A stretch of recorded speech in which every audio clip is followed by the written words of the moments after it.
Translation and purport by His Divine Grace A.C. Bhaktivedanta Swami Prabhupada. If a Brahmana has all 12 of the Brahminical qualities, as they are stated in the book called Sanat Sujata, but is not a devotee and is averse to the lotus feet of the Lord, he is certainly lower than a devotee who is a dog-eater, but who has dedicated everything, mind, words, activities, wealth, and life to the Supreme Lord. Such a devotee is better than such a Brahmana because the devotee can purify his whole family, whereas the so-called Brahmana in a position of false prestige cannot purify even himself. Very powerful verse. Spoken by Sri Prahlad Maharaj. Purport. Here is a statement by Prahlad Maharaj. One of the 12 authorities regarding the distinction between a devotee and a Brahmana expert in karma kanda, or Vedic ritualistic ceremonies. There are 4 varnas and 4 ashrams which divide human society, but the central principle is to become a first-class pure devotee.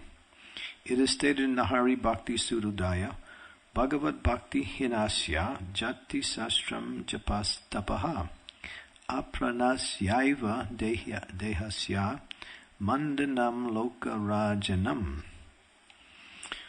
If one is born in a high family like that of a Brahmana, Kshatriya, or Vaishya, but is not a devotee of the Lord, all his good qualities as a Brahmana, Kshatriya, or Vaishya are null and void. Indeed, they are considered decorations of a dead body. In this verse, Prahlad Maharaj speaks of the Vipras, the learned Brahmanas. The learned Brahmana is considered best among the divisions of Brahmana, Kshatriya, Vaishya, and Sudra. But a devotee born in a low Chandala family is better than such Brahmanas, not to speak of the Kshatriyas, Vaishyas, and others. A devotee is better than anyone, for he is in the transcendental position on the Brahman platform. Mam chayo vyapi charena bhakti yogena sevate sagunan samadhityaitam brahma bhuyaya kalpate. One who engages in full devotional service, who does not fall down in any circumstance, at once transcends the modes of material nature and comes to the level of Brahman. It's from Bhagavad Gita 4.26. The 12 qualities of a first-class Brahmana, as stated in the book called Sanat Sujata, are as follows. Jnana cha satyam cha dhamma srutam cha ya matsaram ristitik sanasuya yagyascha danascha driti samascha mahavrata dwadasa brahmanasya. The Europeans and American devotees in the Krishna conscious movement are sometimes accepted as Brahmanas, but the so-called caste Brahmanas are very much envious of them. In answer to such envy, Prahlad Maharaj says that one who is born in a Brahmin family but is falsely proud of his prestigious position cannot even purify himself, not to speak of his family, whereas if a Chandala, a low-born person, is a devotee and has fully surrendered unto the lotus feet of the Lord, he can purify his entire family. We have an actual experience of how Americans and Europeans, because of their full Krishna consciousness, have purified their whole families, so much so that a mother of a devotee at the time of her death inquired about Krishna with her last breath. Therefore, it is theoretically true and has been practically proven that a devotee can give the best service to his family, his community, his society, and his nation. The foolish accuse a devotee of following the principles of escapism, but actually the fact is that a devotee is the right person to elevate his family. A devotee engages everything in the service of the Lord, and therefore he is always exalted. Translation again. If a Brahmana has all 12 of the Brahminical qualities, as stated in the book called Sanat Sujata, but is not a devotee and is averse to the lotus feet of the Lord, he is certainly lower than a devotee who is a dog-eater, but who has dedicated everything, mind, words, activities, wealth, and life to the Supreme Lord. Such a devotee is better than such a Brahmana because the devotee can purify his whole family, whereas the so-called Brahmana in a position of false prestige cannot purify even himself. Om Agyantimirandasya Gina Jina Salakaya Chaksu Unmilitam Yena Tasmai Shri Gurave Namaha Sri Chaitanya Manobhistam Staptitam Yena Bhutale Swayam Rupa Kadamayam Dadanti Swam Padantikam Jaya Shri Krishna Chaitanya Prabhu Nityananda Sri Advaita Gadadhar Sivasari Gaur Bhaktavinda Hare Krishna Krishna Krishna Hare Hare Hare Rama Rama Rama Hare Hare. Of course, it's certainly very advantageous and very auspicious to take birth in a family of brahmanas. In other words, one has a good start.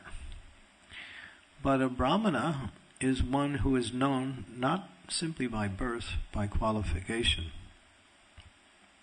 As Srila Prabhupada says, one may be born in a family of doctors, and one may mistakenly think, I'm a doctor, because I have that family connection. But one has to go to the medical school, one has to do their residency, one has to set up their practice, one has to be authorized. And then one may be accepted as a doctor. But then actually one has to practice medicine. And then by that reputation developed, one will say, this is a doctor. So in the same way, although one is born in the Brahmin family, the qualities of the Brahmin have to be exhibited in relationship to the source of those qualities, and that is the Supreme Lord. As it's mentioned here, that a brahmana, even if he's born in a very prestigious family, he can't even save himself. What to speak of his family members and others if he's not a devotee of the Lord. There was that famous, very famous meeting between the brahmanas of Navadvip and a few of the Vaishnavas of Navadvip back in 1911 in a place called Midnapur, wherein Srila Bhakti Vinod Thakur had been preaching this same principle, that Brahman means devotee, one who knows Brahman. That's the word Brahmana comes from one who knows Brahman, or one who knows the absolute truth, or one who knows the principles of the absolute truth. And so the Brahmins were challenging the caste Brahmanas, and there was a scheduled debate. This was in 1911 in Midnapur, September 9 through 11, I think it was. Yeah, it's written in the life of Bhaktisiddhanta Saraswati. And in that, when the time came for the actual discussion, debate, what happened? Well, Bhakti Vinod Thakur came down with rheumatic fever. Very severe case of rheumatic fever. He was so sick that he was bedridden. He couldn't even get out of bed. His son, Bhaktisiddhanta Saraswati, known as Sri Bimala Prasad at that time, had actually done some study and had written some work on the difference between Brahmanas and Vaishnavas. And he actually wrote a book, and that book is available in ISKCON Society. Probably you've seen it. It's called Brahmanas and Vaishnavas, where he speaks about what it means to practice Brahminical life.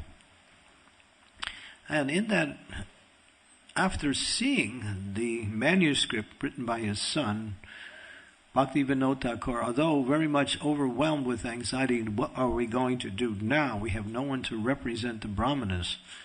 When he saw what his son had written, he said, you are the perfect representative. You go and speak. And he went. And he was the first one to speak. And all the Brahmanas were sitting there waiting to hear how he was going to challenge. But he didn't start off that way. He simply started to glorify the Brahmanas in such a wonderful way that as they were listening, they were thinking, he's one of us. He's come as the opposition, but he's actually one of us. So he's born in a Brahmin family, very auspicious birth. To be a Brahmana means to take the highest. And so many, verse after verse, he was quoting from Shastra, glorifying the principles of Brahminical life and Brahminical birth. Then, as they became more comfortable and kind of like relaxed, then he let him have it. And he said, but if if you're not a devotee of the Lord, all your Brahminical qualities are useless. Because all you do is become what? Falsely proud. I have these qualities. But you have to use this, or you have to, even if you don't have the qualities, you think you have the qualities because you're born in a Brahman. But even if you have the qualities, and if you're not using those qualities, because one of the qualities of a Brahmana is to give charity to others, to teach others, to practice devotional service. Yajya, what is it? Patam, patan, yajan, dana, pratigraha. The 6 qualities of a Brahman. To know the scriptures, to teach others Vedic and scriptural knowledge, to worship the deity according to the Pancharatriki system, and to teach others how to do the same. To accept charitable gifts. We hear how the Brahmins are always honored in all ceremonies and given charitable gifts. But the Brahmins don't keep those gifts. They use what they need for themselves, and then they give that back in the form of charity to push on spiritual movements. In other words, Krishna consciousness. So, at that one point, he started to explain what it really means to be a Brahmana in relationship to a devotee. And he spoke so convincingly and so powerfully that everyone in the audience was just captivated by what he was saying, that the Brahmins had no stance anymore, because the audience was getting so enthusiastic just listening to them, and they could see we have no argument now. So they all got up and left. Just left the whole thing. And the crowd became so overwhelmed with this person they hadn't met before.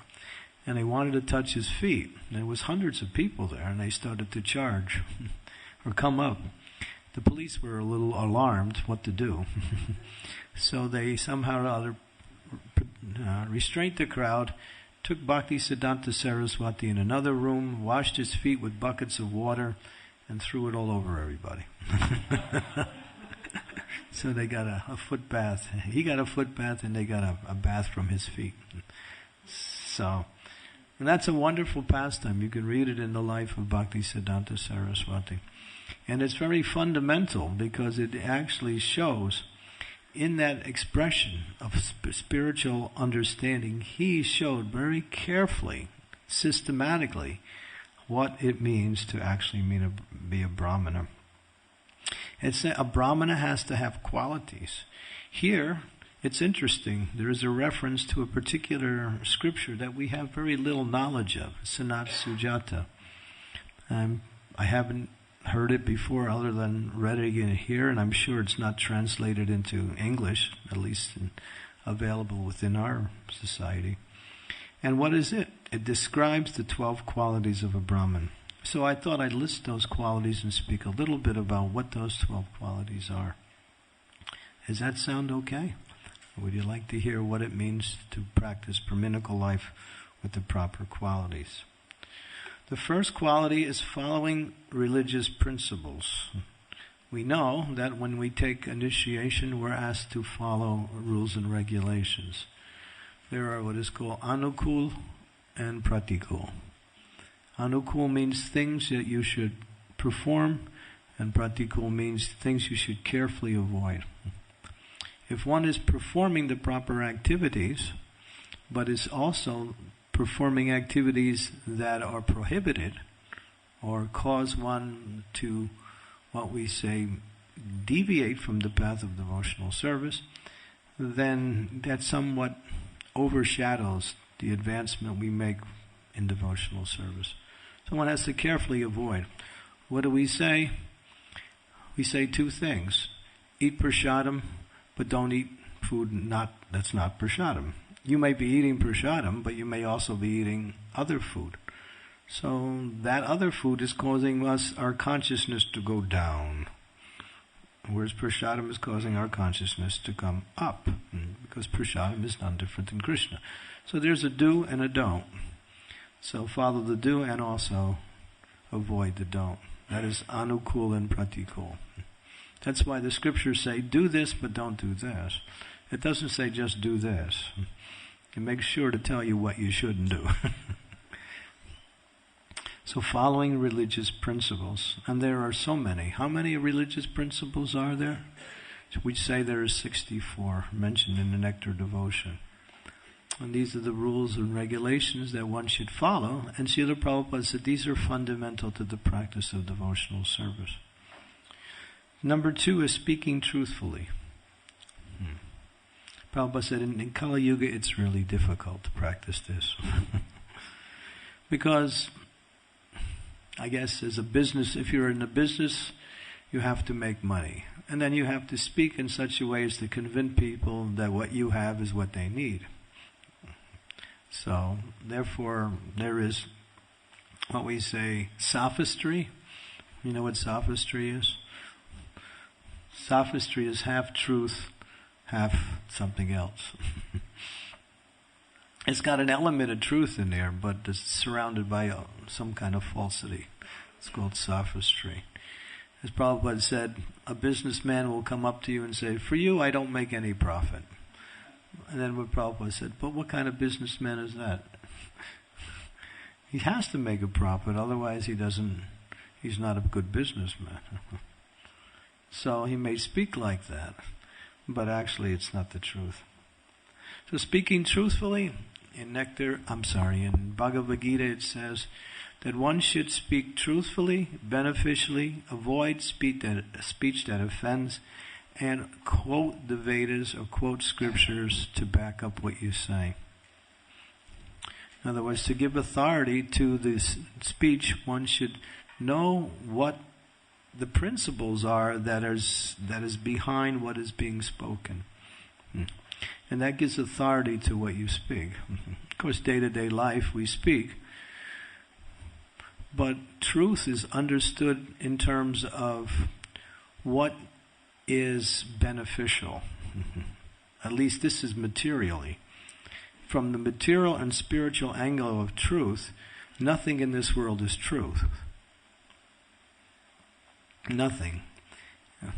Just like Lord Chaitanya said to Sanatana Goswami, some people say this is good, and some people say this is bad. I say this is all mental speculation. Good and bad are all different forms of seeing the material energy in different ways. So from the material point of view, there's nothing good.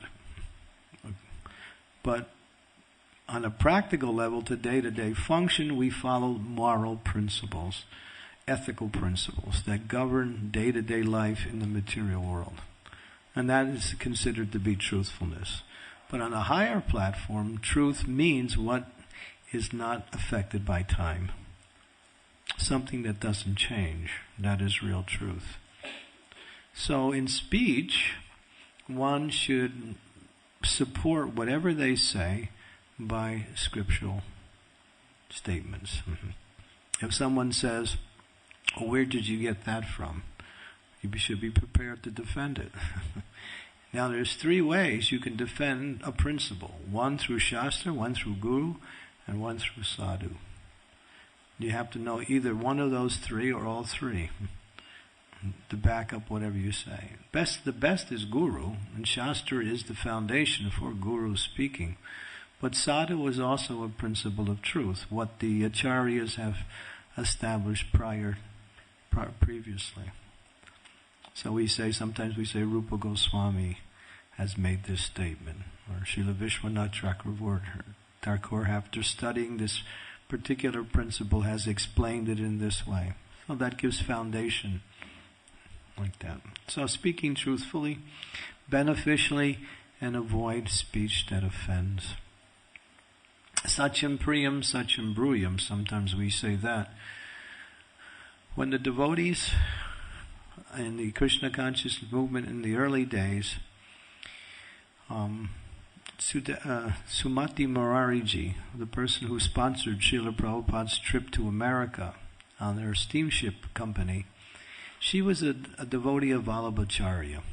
Now, Lord Chaitanya met Vallabhacharya, and Lord Chaitanya didn't accept Vallabhacharya's understanding of Srimad Bhagavatam because he did something different than the previous acharyas.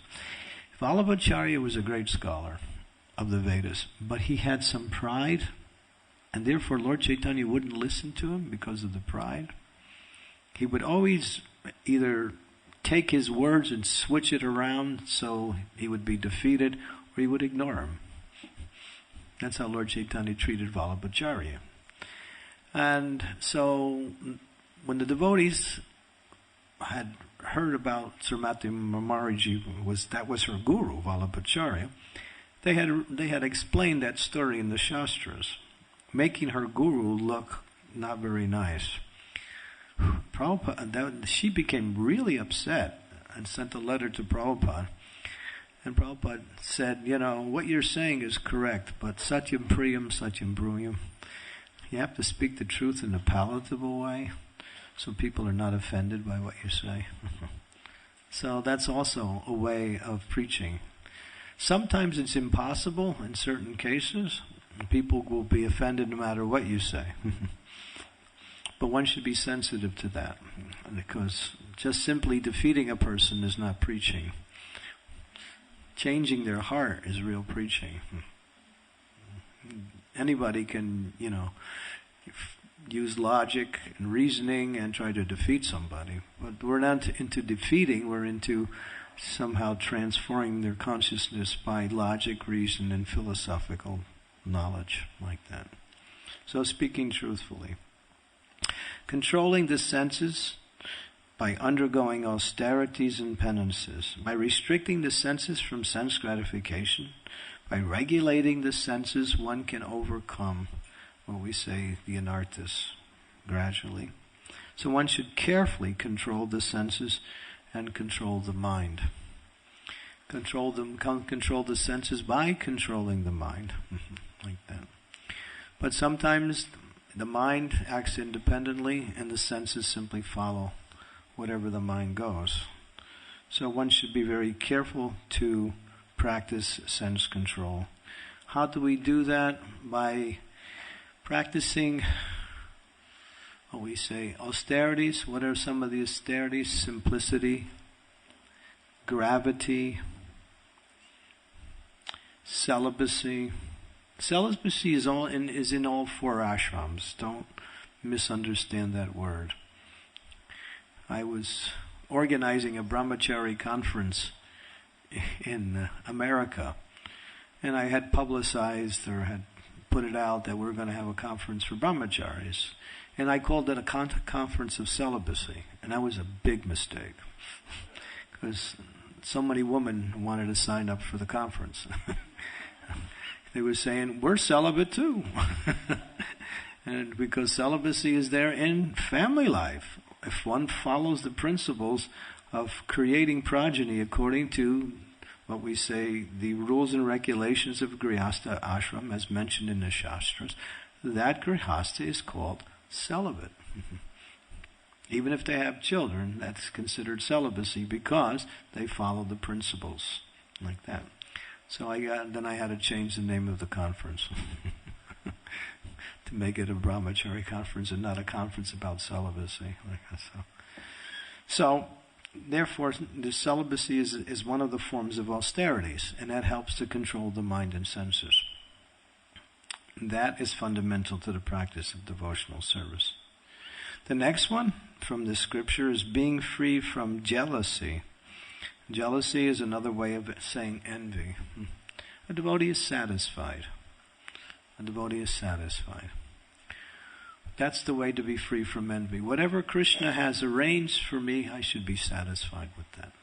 But with prasadam, with my material, whatever money comes by, what we say, by ordinary means, one should not struggle hard for material things. Whatever Krishna arranges according to one's karma, one's endeavor according to their varna, like that. One should be free from the anxiety that, oh, I wish I had what that person has, or I want to be like that. One should be happy within themselves and satisfied within themselves like that. And that gives you a sense of peace. Not looking out, but looking inward for satisfaction. Looking towards Krishna in devotional service. Jai. Shri Sri Radha Gokulananda Sita Ram Lakshman Hanuman Gaur Nitai Ki Jai. So, being free from jealousy, envy. Envy takes us to the worst level of material consciousness. When a person is experiencing the element of envy, or one is envious, one can never practice Krishna consciousness properly. So, out of all of the anarthas, that's one of the most foremost, to be envious.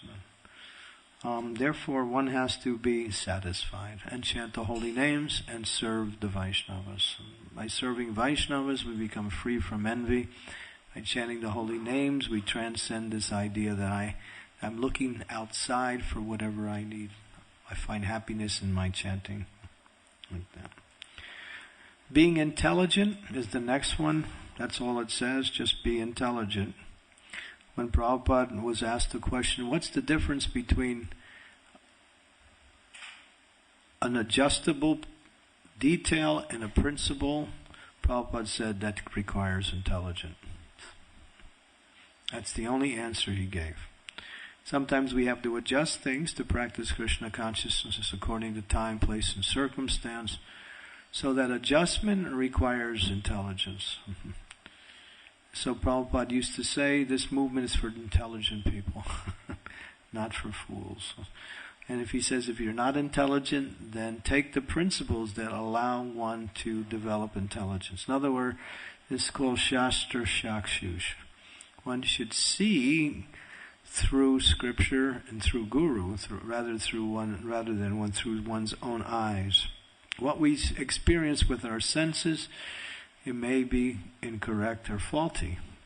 But when we see through Guru or Shastra, we actually see clearly.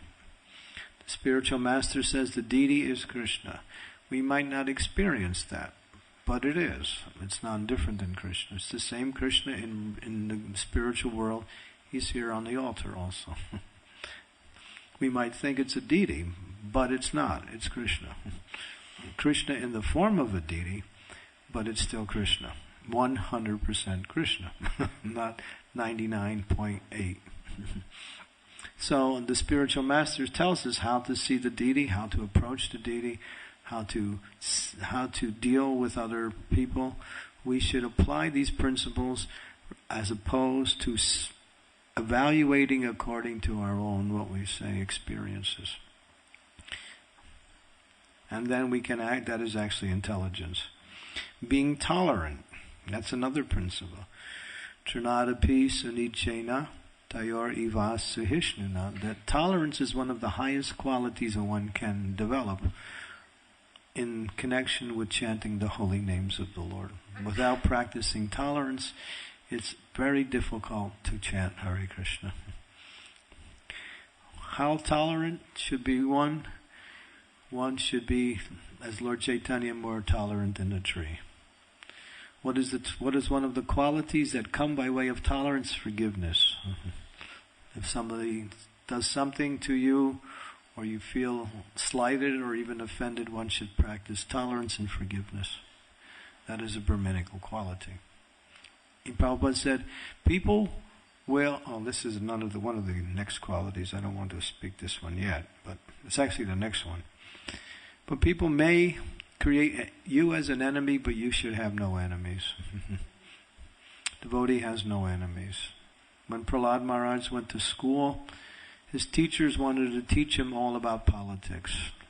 And part of the lesson was friends and enemies. How to gain friends, how to defeat your enemies. Prahlad Maharaj couldn't understand that principle. Because for a devotee has no friends and no enemies. How is it? His friend is Krishna, and therefore he's friendly to everyone. And as far as enemies, they come by way of their own consciousness. The devotee never sees anyone as an enemy. He might avoid certain persons who are mimical or even hostile, but doesn't make them an enemy. He simply sees that they're covered by the material energy. Therefore, he sees them in a way of compassion, but as opposed to, trying to retaliate. The devotee doesn't retaliate. Unless Krishna is offended, or unless another Vaishnava is offended, then the devotee may become a little strong. Okay, so the next one is creating no enemies. The devotee doesn't have any enemies. The next one is performing yagyas. So in this, I'm sure it refers to performing what we see here. A yagya is about to be performed. And Brahmins are well versed in the principles of yagya. But in our society, not all of us who take Brahminical initiation will be doing yagyas. So what is the yagya in this age? Yagnai sankirtana praya yajantihi sumedhasaha. So one should perform regularly the Sankirtan yagya. This is the yagya of the age, like that. Giving charity. A Brahmana will receive charitable gifts. He should also give it back in the form of charity. Being steady. Nishta. Steady in one's mind, steady in one's activities, like that. One should be steady in the execution of devotional service. One should not think, well, I've been doing this devotional service for so long, it's time to take a little vacation. And try some sense gratification. And not come back and it'll be fresh again. I need a little variety. As they say, life is needs a little variety. But one should be steady. Steady in what? In happiness and distress. That's the steadiness. If there's difficulty, that we don't give up our service because of difficulty. If there is success, we don't become overly enthusiastic because of a success and then become a little bit lax and lazy in our Krishna consciousness. Success is just as dangerous as reverses. In fact, and sometimes it's even more dangerous because success can bring about a sense of pride. And the sense of pride can cause us to act in the wrong way or think in the wrong way. It will. And what does that lead? That leads to offenses and mistakes. So one should be carefully understand the principles of devotional service and apply those principles at every moment in one's devotional life. How to act in every situation, whether it's favorable or unfavorable by one's calculation. That is called steady. The next one, being well versed in Vedic study. One should know the Vedas. Patam, patam, patam, patam, patam, patan, patan. One should know the Vedas. One should be able to preach. So a Brahmana means a teacher. That's actually another name for Brahmana, one who teaches. What is he teaching? Not how to fix your car. Of course, that might be helpful, but that's not his program. The idea is to teach how to understand spiritual and philosophical knowledge. To know the scriptures and to be able to explain it like that. There is Gyan and Vigyan. The Gyan is theoretical knowledge, Vigyan is that knowledge that is applied in the day-to-day life. How to use the knowledge in such a way that one gets results in the execution of one's devotional service. See, one should know Scripture. One should study Scripture. Studying Scripture is not just for a certain category of devotees such as, sannyasis or brahmacharis. Studying Scripture is for everybody. But particularly for one who is in the Brahminical category, one should know Scripture. What was it? Tamal Krishna Goswami Maharaj said to Srila Prabhupada, we're seeing many of our devotees who have taken second initiation, they're going away. They're falling down. Prabhupada said, now we should make it stricter. He said, from now on, before you can take Brahminical initiation, one should have Bhakti Shastra accreditations. Prabhupada said that in 1976. We're just doing it now. He said we should have, in other words, the qualification for coming to Brahminical standing is have at least a preliminary understanding of philosophy, which is Bhagavad Gita, Nectar of Devotion, Nectar of Instruction, Sri Upanishads. A course.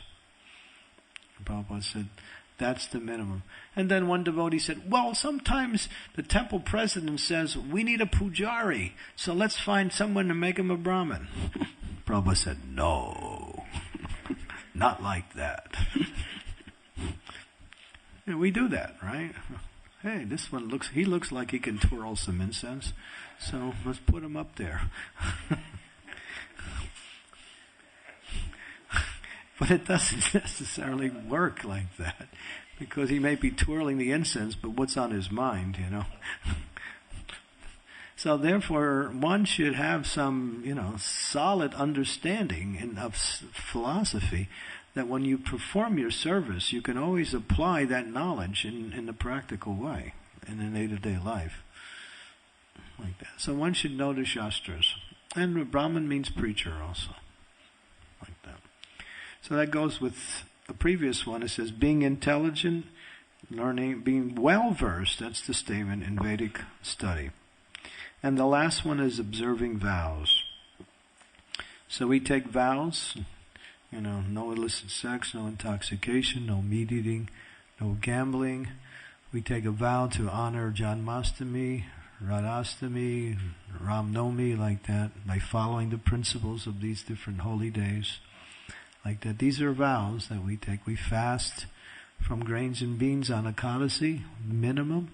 That's a vow like that. So different types of vows. And one can take additional vows, like chanting more rounds, reading more scriptures, doing more service like that. I remember when I first joined the Hare Krishna movement, it says that on Radharani's appearance day, one should take a vow. They used to tell us that. So I remember every Radhastami we would do something like chant an extra round for a year till next Radhastami, or read some extra work, or do some extra something. Some little gain that stays with you like that. So making vows like that. It helps us to become more serious than fixed in devotional service. So these are the 12 qualities mentioned in this book, Sanat Sujata, by Sunat Kumara, who is the leader of the 4 Kumaras, like that. So, any questions on these qualities, Brahminical qualities, or any